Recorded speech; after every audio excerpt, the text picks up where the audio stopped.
Dobrodošli na kanal MR Popravi Sam. U ovom videu napravit ću jednu malu funkcionalnu klupu sa decking ispunom.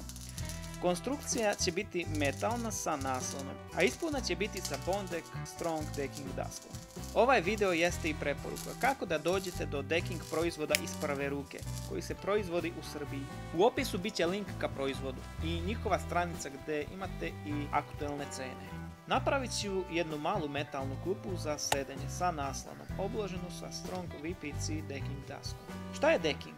Decking podovi su dobili naziv po engleskoj reči deck. U prevodu znači paluba. Zbog toga se koriste na otvorenim površinama, koje su izloženi spoljašnjem uticaju i promjeni temperature. Decking ima oznaku WPC, što znači kombinacija ili mešavina drva i plastike. U svetu je poznat i popularan pod nazvom ekološka daska. Bondek VPC daske se proizvode u Srbiji. Za sada imaju u ponudi 3 nijanse: brown, svetlo brown nijansa, tamno siva, antracit ili svetlo siva i žuta krem nijansa. Moja konstrukcija je spremna i ofarbana. Daske su isečene na meru i sada mi ostaje samo sklapanje i uživanje. Dobra stvar je u tome što ne zahtjeva održavanje, dodatno farbanje i slično.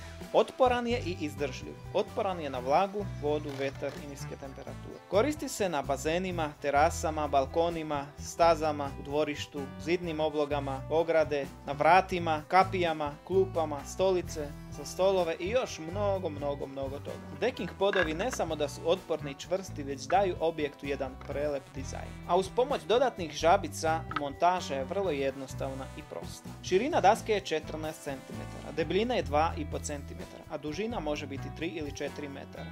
Postoje dve vrste dasaka: Strong Decking daska sa kružićima kad se preskače profil i klasična decking daska sa kvadratićima kad se preskače profil. Sve ostale detaljne informacije i možete pogledati na njihovom sajtu, gdje imate i kontakt telefon. Također imaju ponudu i osmo ulje za dodatnu negu i održavanje VPC decking daske, ako se za to odlučite. To bi bilo to u ovom video klipu. Ne zaboravite da se subscribe-ujete na moj kanal, lajkujte video i pišite komentare. I veliki pozdrav!